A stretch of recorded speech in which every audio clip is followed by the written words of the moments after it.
What up traders, what up investors, Ken here from Dyslexic Investor, and thank you for tuning in for another fantastic video. Today we're going to be talking a little bit about Michael Burry of The Big Short and his fund on his latest 13F filing, which again, I want to be very extremely focused on the sense of it's a 13F filing, meaning it's stuff that happened in the past. It's not current records or what his potential thoughts are going forth. Again, people are alluding to his Twitter account via the Reuters article here. He's saying that in February he tweeted, my last big short got bigger, bigger, and bigger, referring to the Tesla surge in market capitalization. Enjoy while it lasts, he said. Of course, he's been very hush-hush since then. Again, we'll look at the chart here in a second. But again, I want to understand and people to understand that the 13F filings is not the holy grail of what someone's doing. A lot of the times it's very much on an active trader and someone that is very outspoken and very much a contrarian with a lot of other traders and investors like Michael Burry. These things can change in a very short period of time. And so forth, highlighting this enormous put position. We don't know on the details of the strike price of the puts, their value and whatever there be a part of a broader trade was not available. Meaning, does he have stock and he's hedging it? Is he going full YOLO, just selling premium? We don't know the full story. So a lot of speculations, a lot of finger pointing, but I wanted to highlight this from an individual by Munster. Was basically, that's the German way of saying, but from Loop Ventures, I believe is the company, highlighting on, yes, Tesla is very volatile. It has come up quite a bit here, but let's just see what he has to say here. Say you want to own this company or not. Oh, and we had this conversation 5 years from now. 5 years. Let's give it a full-on 5 years. What is it? What do you think the price of this stock is? What do you think their market share is? What does the EV world look like? What does the vehicle world look like 5 years from now? So the share goes from about 80%, 70% in the U.S. today, 30 and 20% in Asia. I think globally, effectively, market share for EVs will be just car market share. And to answer your question, I think that it's going to gravitate around 20%. If you look at big automotive makers like Volkswagen, that's around 15%. So I think that they will have an outsized market share. If they get there 5 years, to jump forward 5 years, what this company ultimately could be worth, if you get to that 20% mark, and in 5 years we're going to be thinking about 6, 7 years out, you can get to a case where this can be a much bigger company, $2 trillion plus company, based on this is the real substance of the bull case, is a business model that is more like a traditional tech model. We've talked a lot about this, but that's the substance of the valuation case, is that if they are successful at hardware, software services similar to Apple, and look at what Apple trades at, about a 6 revenue multiple, you can build a case that Tesla can get there too. And so I think ultimately there's a question around competition, but I think that there is a strong case for long-term investors will be rewarded. Near-term, again, all bets are off. So very great point, meaning, hey, in the short term, very rocky. Who knows what can happen? A lot of other things can juggle around here.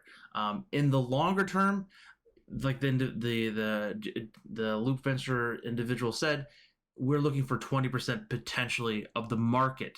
Okay, that's pretty substantial. Let's be honest. That's 5 years. That's a pretty large ramp from that. But I like that he didn't talk about like the Kathy Wood stuff of like, oh, the robo taxi is going to make the stock $3,000. Like, that's not the case. It's very much they're trying to make the best and safest car possible within the EV space. End of story. That is their main mission, with and tuned of trying to make these self-driving features very workable, predictable, and just, again, increasing the safety. I think 90% of people can agree, and the next, I don't know, 15 years, 20 years, potentially the self-driving stuff, maybe not to the full extent of everyone's going to be being around and picked up with taxis and just magically going through and through the traffic in that sense. But I think the automation of things will definitely improve over time, being just an optimistic on that, not going full wizardry on the sense of just the robo taxis picking up at your door within the next couple years. I honestly don't see that happening. I'm gonna be straight with you. So without that further note, looking at the Michael Burry situation, kind of not making like a Willy Wonka reference, which I've made quite a bit on some of my conference calls at work. Being like what's the individual from Willy Wonka called? Oh no, now I'm Smugsworth, where it looks like he's working against you, but he's just kind of almost like trapping you. So I'm just being very mindful of like, listen, there's so many people out here on the web, on the news, in the media, just saying this and that about Tesla, that or that about Tesla. What it comes down to, if you want to invest and for the longer haul, you have to come down in the truth of yourself. Do I really believe that Tesla, Elon Musk, and their whole conglomerate of fairly smart engineers and design and all other factors will be at a greater value in the future? I agree with that. So that's why I put my money where my mouth is. If you don't, again, this is not your cup of tea. Then that's totally fine. Like, go to something else that you understand, but you have to have a pretty high compelling rate. So, like, he also notified of like, hey, of the potential competition, which is he kind of didn't completely go into the full description of that, but he was alluding to, again, GM. We know they're ramping things up with the Cadillac stuff. We saw Ford, of course, with the Mustang, which is like an SUV, has also been ramping up and getting some popularity. Like, the popularity is going to be coming up. Again, he did highlight as well, saying like, we believe Tesla is going to have a larger chunk of it because, again, they have like what do they call the first move average, or the most competitive advantage of being the first company of being in the space and being the predominant leader in it as of right now. But things can change. Like, again, do you know how many computer companies were around in the 80s and 90s and they're no longer available? Like, yeah, that's definitely something that's going to happen. Like, if we're talking about your Nikola's and other kind of companies, those probably are going to have a very small, minute space, maybe even be bankrupt or even being bought by other companies or private equity and kind of just move things around. But particularly on Tesla right now, let's just go ahead and jump into the chart here. Again, we've seen a pretty large pullback. So if we look at the high that we saw basically the end of January of this year to the current, like what we're looking at, we're basically down, what is this? 37%. So that is a fairly large correction, in my opinion. Like, that got out a lot of people. Again, we're talking about that huge run up that we saw with the adding into the S&P 500 index, and then it kind of fell off. Again, we had a lot of that people never even heard about the yield curve, the 10-year note, flip people out. We had a lot of people talk about inflation and all this kind of things, and it kind of really dumped down a lot of growth stocks. Again, the inflation stuff is still in the headlines, but for some reasons, it's not really the isolating issues as of right now. It's we're spending quite a bit of money, which we're going to be going into a reflation video I'm working on. It's kind of going to be hard for the thoughts in my brain to spit out on words, but I really do think reflation is going to be a factor to some extent. That's why I'm taking a much more longer view on Tesla, like I've always have. And again, don't get me wrong, owning Tesla at $900 was fantastic. Again, how many people thought it was going to go into 1,200? I thought it was going to go to 1,200 if the momentum continued. But guess what? Times changed. More information has come out. There are some stuff that are having issues in Germany. We have to make it blatantly honest. Like, in the German government, they're the kings and queens of red tape. Like, you're going to have to jump through hoops. You're going to have to jump through more hoops. You're going to have to give blood. You're going to have to do all kinds of things to make sure things are very tidy in the German environment. It's, again, I live there. I'm born and raised there. You have to cross your T's and dot your I's multiple times to make sure that everything is suitable. And that fact, you're looking at the chart here, very much kind of like a beat down kind of trend here. Looking here at the daily chart, we are breaking slightly past, we're just up a hair above the 200 EMA here. We talked about it on Friday and Sunday live stream around that 550 to 557 to be a significant short-term support here. We want to start seeing these moving averages on the 5 and 8 to kind of start leveling off here to maybe potentially try to build some kind of a base here. Not just behind that, but we need some kind of a catalyst that can potentially push the stock just slightly higher, some kind of positive movement. That could be, again, we just had earnings, so that's kind of behind us. And a lot of things were kind of hit and miss on that call as well. But just seeing more information on the potential competition in China, which is, again, we know the Chinese government is very much going to favor their own companies and potentially giving some kind of advantages to them. And that's a lot of the bear cases is that potential market there. Again, Tesla could have a 20-30% market cap in that area, or sorry, market percentage. But if we start getting the one in Germany built and the one in Texas, I think this is going to potentially roll out a lot of things. And if you remember in the last conference call that Elon said, like, hey, the Model Y is not fully to the potential where we saw with the Model 3. The Model Y is clearly going to be the #1 selling Tesla model by the end of the year. Like, it's going to surpass the Model 3 substantially, just on the size, and just the newer aesthetics that people really love and enjoy.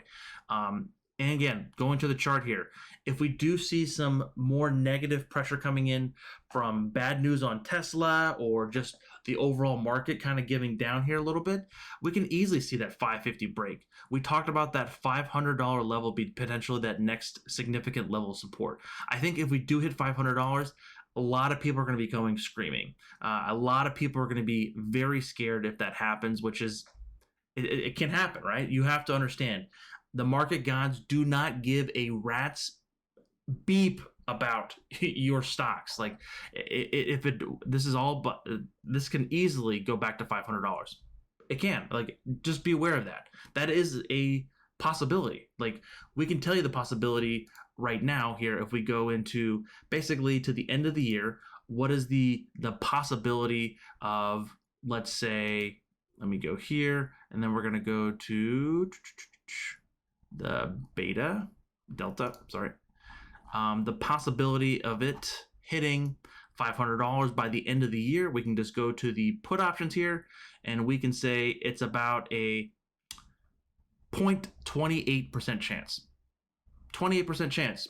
That seems kind of high, doesn't it? But that's how the options prices are working. So it's a 28% chance via the options that we could hit $500. Are you willing to take that bet? Like, this is where the probabilities and how you skew and how you view at things really comes into play. Do I want it to hit $500? Hell no, I don't want to hit $500. But can it happen? Yes, and you have to be ready for it. I cannot pound my table without breaking it in the sense of anything can happen in the market, and you have to be ready for it. And being emotionally tied to it, Tesla's my largest position. If it goes down $100, guess what? I lose a lot of money, and it's not fun. Yes, it's a longer-term account. Will I think it recover? Yes, unless it's terrible news. But we're looking at those potential levels of hold. Again, it hasn't happened yet. Looks like it's somewhat stable here, but you just never know. Again, we're coming into the lull of the summer months, so we could see some sideways action. On the side note of potentially looking for it to go higher here, that flipping $600 range, running multiple Fibonacci retracements from swing highs from previous swings and multiple other variances, that $600 range is very, very hard to kind of break above here. That's going to be our very first initial level of resistance on trying to break through the roof here. So 600, but once we get above that movement here, we're looking for those parabolic SAR dots here as well. That's going to be coming into around that 628 to 630 level to kind of see if we break up above that. But again, this is in the short term. If we really want to be looking at this long term, we need to look here on the weekly side. In the weekly side, let's be honest, that 550 range is pretty substantial for support, not meaning it has to hold, but if it doesn't, we're going to be looking for some further downside. It can easily come back to 420. So to potentially hit that. Like, again, why would I say 420? That's the 200 EMA here as well. And 420 is actually the very first moment that we saw Tesla really make that very straight, like rocket ship beeline of 2020. From basically the October into the end of the year, it made astronomical amount of gains. That is something that could easily come back down to that range. Well, if it hits 420, will Kenny be buying? Yes, I probably will be buying at that level. It's still above my cost average, but it still will be buying it. The biggest takeaway I want people to understand about this one is, like, a lot of things can happen. In the short term, God only knows what's going to happen. It's a coin flip within Tesla for the next week, 2 weeks, or whatever. In the next 2, 3, 5 years, I think Tesla has substantial upside from that point. So on that note, please don't forget to like and subscribe on the video down below. And again, I will see you guys in the next video or the next live stream. Again, this is Ken from the Dyslexic Investor, and I'll catch you guys on the flip side. Peace.